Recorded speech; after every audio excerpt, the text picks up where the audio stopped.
Bienvenidos al debate de Fundación Libertad y Desarrollo. Esta semana queremos tratar nuevamente el tema del Tribunal Supremo Electoral, lo que está sucediendo en el Congreso para renovar a los magistrados del Tribunal Supremo Electoral, algo en lo cual como guatemaltecos debemos de poner muchísima atención, porque es la institución que representa el corazón de la democracia de nuestro país, porque son los encargados al final de organizar el proceso electoral y al final quienes garantizan de alguna forma la transición pacífica del poder. Así que tenemos que ponerle muchísima atención y para ello contamos con dos invitados que han dado seguimiento a este tema. En primer lugar, César Sigüenza, director legal de Fundación 2020 y socio de Sigüenza y Carrascosa. También Alejandro Morales, analista político. A ambos, muchísimas gracias por acompañarnos. César, quisiera iniciar contigo.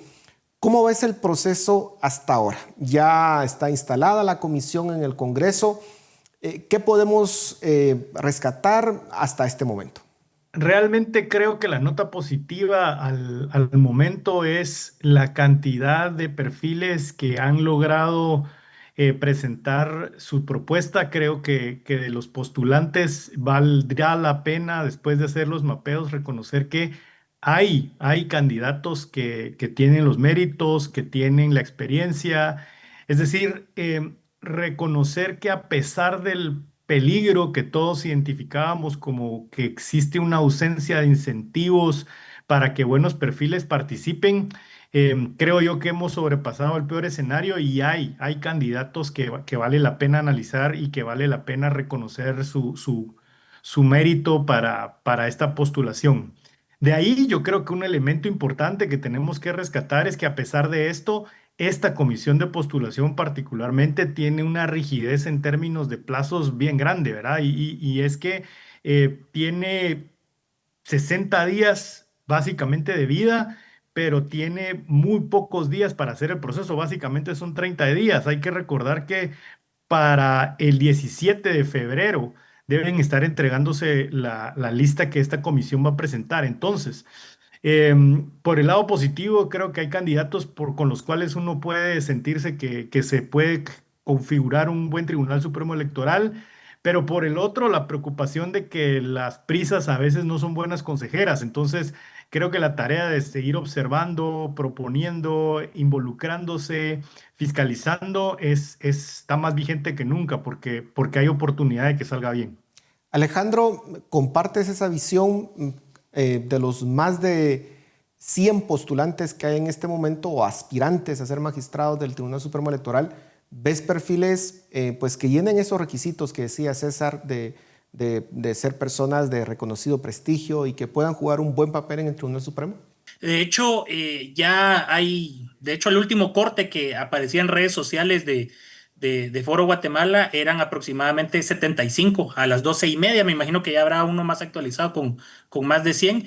Es positivo que al final se rompiera ese miedo percibido que se tenía de potencial criminalización y que también, digamos, la correlación de fuerzas dentro de la propia comisión también generó ese incentivo de participación amplia.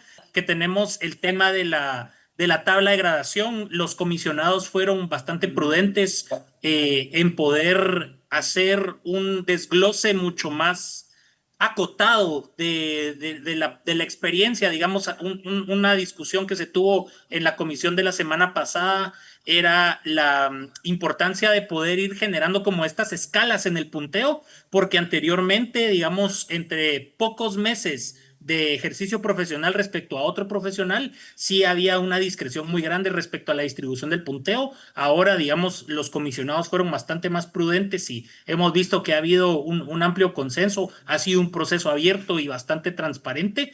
Pero sí, creo que hay muchos cuadros con una muy respetable trayectoria, con un perfil bastante idóneo y que definitivamente debe haber un compromiso con la democracia, con la participación amplia y que evitemos, digamos, tener digamos, un poco lo que vivimos en el proceso de 2023, ¿verdad? De tener esta especie de ver quién puede participar y quién no, sino que básicamente se permita la participación amplia.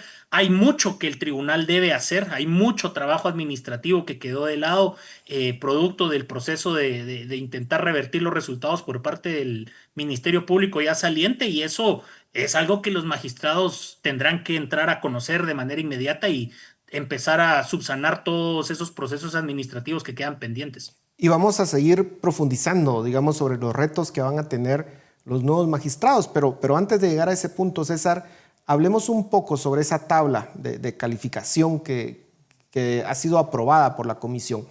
¿Cuál es la evaluación que haces? Y sobre todo, a la luz de lo que ya ustedes han indicado, hay buenos perfiles. La idea es que esos buenos perfiles pues, puedan obtener unos buenos punteos en esta tabla que han consensuado.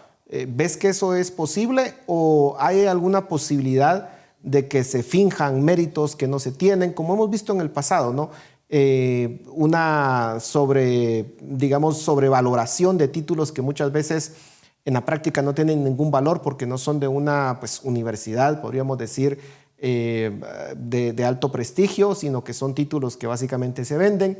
Ese tipo de cosas, ¿crees que lo vamos a ver, César, o cuál es tu interpretación? Yo creo que la tabla, y coincido con Alejandro, no quedó mal. De hecho, que solo sean, o sea, no es, yo creo que el problema que hemos sostenido en la dinámica de las comisiones es que tristemente los méritos académicos se convirtieron en un asunto que se da y se presta a que se juegue con cómo medirlos. Por eso, de alguna manera, es positivo que los méritos académicos hayan quedado en 24 puntos y que los méritos profesionales sean el grueso de la nota. Léase los 74 puntos que quedaron, más los 2 puntos de méritos de proyección humana, que también, desde mi punto de vista, es positivo, porque, digamos, no permite esos comodines históricos de méritos de proyección humana que a veces hacían la diferencia entre algunos puntos para sacar las mejores notas. Entonces yo destaco que la tabla pues tiene un elemento positivo. Creo que todavía las comisiones siguen careciendo de un instrumento que no es la tabla, pero que debería ser guía, que es la obligación de tener un perfil previo del tipo de magistrado que queremos, porque yo diría que una comisión de postulación podría tener un trabajo muchísimo más transparente y fundamentado a nivel técnico si lográramos que adicionalmente a la tabla tuviera el perfil que menciono y que hubiese una fase, eso sí, en el apartado final de entrevistas. La comisión decidió no hacer entrevistas en una primera fase, lo cual es razonable por asuntos de volumen de candidatos y por asuntos de tiempos, pero yo sí destacaría que acompañado de la tabla de grabación y de esta lógica del perfil, tuviésemos la oportunidad como país de escuchar a los candidatos probablemente mejor calificados y que sí hubiese una diferenciación de los que ya se admitieron para ser parte del proceso, es decir, en esta primera fase que es de depuración de los que no cumplen los requisitos mínimos, ya en la fase segunda, en donde hay calificación de méritos, podamos tener, digamos, esta oportunidad de escucharlos, porque hay elementos muy importantes que podrían salir de una entrevista, como sus criterios relacionados con términos generales, cómo se califican las credenciales, cómo van a entender, digamos, asuntos como los que históricamente se han prestado a debate, como dónde está el finiquito, dónde está la gente que tiene procesos de antejuicio en curso, por ejemplo. Todos esos elementos que han dotado a los procesos judiciales posteriores y que se ha denominado como la judicialización de la política, creo que deberían ser objeto de debate y de cuestionamiento a priori de parte de la comisión para hacer un verdadero filtro, es decir, para entender por dónde va el criterio jurídico del tribunal, que hay que recordar que así como tiene grandísimos retos administrativos, su principal rol debería ser velar por la pureza del proceso en términos jurídicos. Entonces, estos magistrados sí tienen un reto grande, ¿verdad? Tienen que ser buenos juristas, buenos jueces y adicionalmente tienen que tener capacidades administrativas y de gestión importantes. Y eso debería calificarse no solo en una tabla, sino en una entrevista técnica y bien conducida por parte de la comisión. Y profundizando en ese tema, Alejandro, La calificación previa, ese primer filtro, obviamente pues sirve para eso, para unas condiciones mínimas. Pero la decisión final tiene que ir más allá de esa calificación y se tienen que evaluar aspectos como los que ya mencionaba César, ¿no? El nivel de conocimiento, pero también evaluar qué tanto peso pueda tener ese aspirante a magistrado dentro de la sociedad guatemalteca, porque el Tribunal Supremo Electoral pues sufrió muchos ataques, se trató de desprestigiar el trabajo del Tribunal Supremo Electoral y la idea es que lleguen ahí personas que tengan un alto prestigio. ¿Cómo medirlo? Porque también pues, está la posibilidad de perfiles de personas que francamente no se sabe de dónde salieron, podríamos decir, no tienen mayor proyección. ¿Es importante ese tema, Alejandro, o no? Es importante y el propio César lo mencionó en su intervención anterior, ¿no? Digamos, el video, digamos, aquí, aunque en esta tabla de gradación para esta comisión de postulación no se toma en cuenta, al menos le va a permitir a los comisionados, al pleno de comisionados, poder conocer un poco más del carácter, digamos, esa parte humana, ¿no? Que muchas veces pasa y que, ojo, dentro de estos procesos también es importante, no solo la parte del video donde los comisionados podrán conocer, digamos, un poco más sobre la trayectoria, el compromiso, digamos, es una especie de carta de presentación muy breve que los comisionados podrán evaluar y que seguramente por los tiempos y el volumen de perfiles se hará la distribución. Y que, ojo, otra cosa muy sana que me parece de este proceso y de esta comisión de postulación en particular es que limitaron la cantidad de documentos que pueden someter o que podían incluir dentro de su expediente. Porque lo que pasaba era precisamente ese vicio porque de por sí el tema de procesos de comisiones de postulación es un proceso de nominación eminentemente político. Digamos, le queremos dar un aspecto técnico, pero realmente es un proceso de nominación eminentemente político. O sea, aquí sí no nos podemos ir como en las ciencias exactas, como en la ingeniería, la química, eso no es, no. Aquí, digamos, siempre hay un aspecto de interpretación y en ese sentido, Paul y César, es bien importante la parte del video para que puedan precisamente darse a conocer y conocer un poco su trayectoria.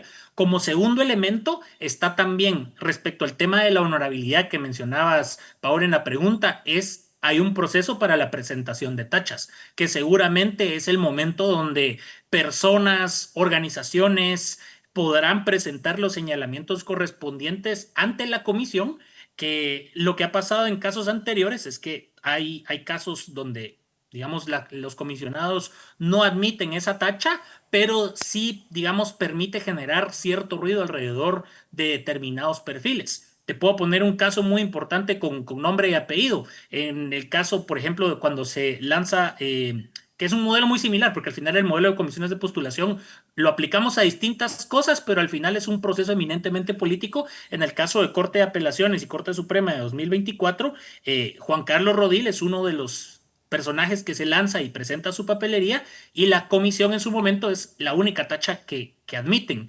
Luego vimos desfilar a toda la gente del ya saliente MP también en ese proceso.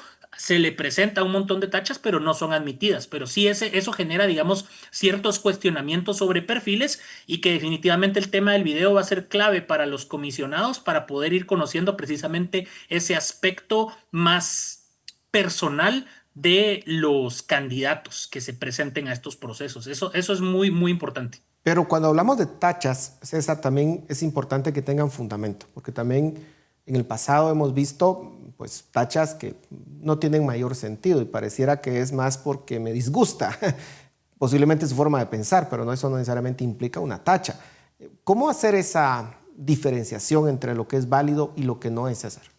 Bueno, yo creo que ese es uno de los grandes retos que tienen todas las comisiones de postulación. Evidentemente, no se puede pensar en un proceso sin que haya, digamos, espacio para presentación de tachas y objeciones. Creo que es sano, es parte de una dinámica y ejercicio de transparencia y de valores democráticos, pero creo que el reto está en identificar cuáles tienen mérito y cuáles no, porque el riesgo en el modelo de tachas completamente abierto es que, por el contrario, desincentiven a las personas a participar. Si no se establece un estándar mínimo de confidencialidad, por poner un principio muy básico, respecto del conocimiento de las tachas, creo que se va a seguir con un precedente negativo. Es decir, los comisionados deben escuchar las tachas y esa es información sensible. Claro está que cuando son tachas que, por ejemplo, ameritan que em, a un candidato se le separe del proceso, desde luego que tiene que ser público, porque ahí sí ya hay una razón en la que el mismo candidato debería tener el derecho de defenderse. Pero las tachas tienen que ser algo objetivo, tienen que ser algo demostrable, no puede ser algo que esté sujeto a un trámite abierto. Es decir, yo creo que ahí está, digamos, una parte de lo sensible que tiene que ser esta participación de los comisionados. Los comisionados tendrían que tener este rol de depurar con la debida diligencia a estos candidatos. Hoy que hablábamos al inicio, que un par de perfiles realmente llama la atención por su mérito de haber presentado su candidatura, creo que estos tienen en sus manos cuidar y preservar para que todo el resto de procesos que tenemos en este año pueda dar pauta a que se animen más personas. A mí las tachas me parecen algo importante, pero creo que deben ser manejadas con cuidado a fin de que sean objetivas, verificables y vinculadas con el tipo de profesional que se está eligiendo. Y desde luego, como digo, no es secretividad lo que yo menciono, sino es confidencialidad y cuidado respecto de cómo se manejan datos sensibles de las personas que postulan.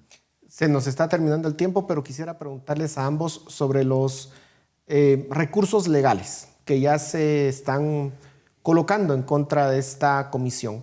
Tema de finiquito, digamos que se están cuestionando ciertos aspectos. ¿Cómo ven? ¿Ven posibilidad de que pueda prosperar alguno de ellos?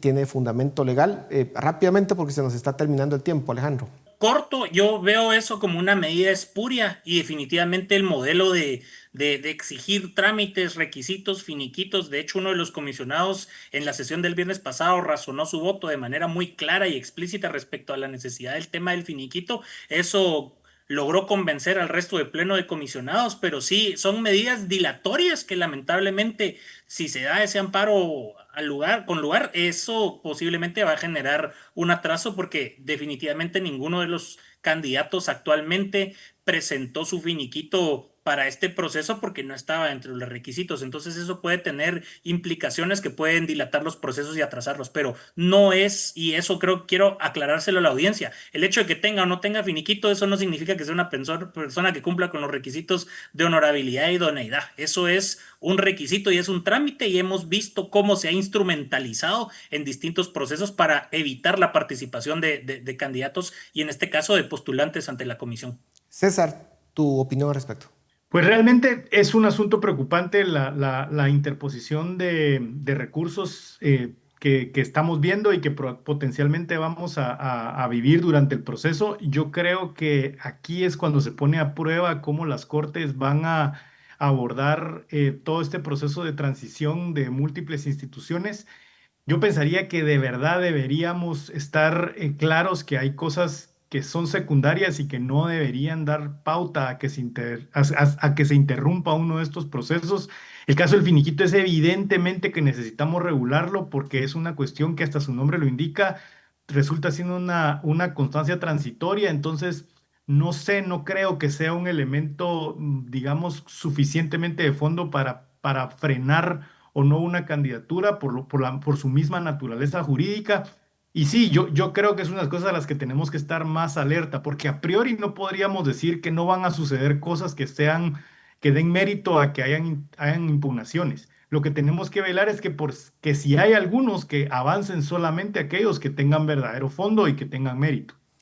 Se nos termina el tiempo y quisiera las conclusiones rápidamente de ambos. Empezamos contigo, César. Hablemos del plazo. ¿Se tiene que cumplir el plazo? Y segundo, ¿qué esperar de los comisionados? Bueno, de los comisionados eso, que tomen su rol de instancia nominadora, como su nombre lo indica, que tengan claro que tienen que mandarle al Congreso 20 nombres que les den la posibilidad a que elijan bien. Digamos, creo que deberían enfocarse en gente que tiene conocimientos, experiencia, alejarse por completo de entender de tendencias partidistas o ideológicas per se. Digamos, creo que ese no es su rol. Y desde luego creo yo que la aspiración es que estos magistrados que eventualmente van a ser nombrados tengan conciencia del peso que tienen. Van a administrar 2 elecciones generales, van a tener que administrar justicia, van a tener que comprar o decidir qué hacer con el nuevo TREP. Digamos, tienen la facultad reglamentadora, la tienen que realizar, la tienen que aterrizar, tienen que convocar a las juntas electorales que están desincentivadas. Es decir, yo creo que es importante que se tenga conciencia de todos esos retos. Alejandro, terminamos contigo. Claro que sí. A los comisionados, que su actuar sea transparente, que cumplan dentro de los plazos, que definitivamente presenten una nómina con los mejores cuadros posibles para que el Congreso de la República pueda tomar esa decisión política luego con una mayoría de 107. A los diputados del Congreso de la República que nombren al final un pleno de magistrados que permita la participación amplia, que garantice un proceso electoral. 2 procesos les tocará, 2 procesos electorales con participación plural, amplia y abierta. Y pues a los postulantes, y esperando que quienes puedan quedar dentro de la nómina final y eventualmente conformar el pleno de magistrados, hay mucho trabajo que hacer, como diría César, y haciendo la analogía de fútbol americano, les va a tocar ser coach defensivo, coach ofensivo, equipos especiales. Entonces hay mucho trabajo que hacer y ojalá que se puedan rodear de los mejores cuadros posibles. Los ojos de Guatemala están puestos sobre los comisionados, lo que está sucediendo en el Congreso, y en esta tribuna le vamos a seguir dando seguimiento, y creo que muchas organizaciones de sociedad civil están con una alta expectativa y la gran responsabilidad que tienen. Así que César, Alejandro, muchísimas gracias por su tiempo. Esperamos invitarlos en algunas semanas más para ver cómo ha avanzado el proceso, y a ustedes en casa muchísimas gracias por su atención. Nos vemos la próxima semana.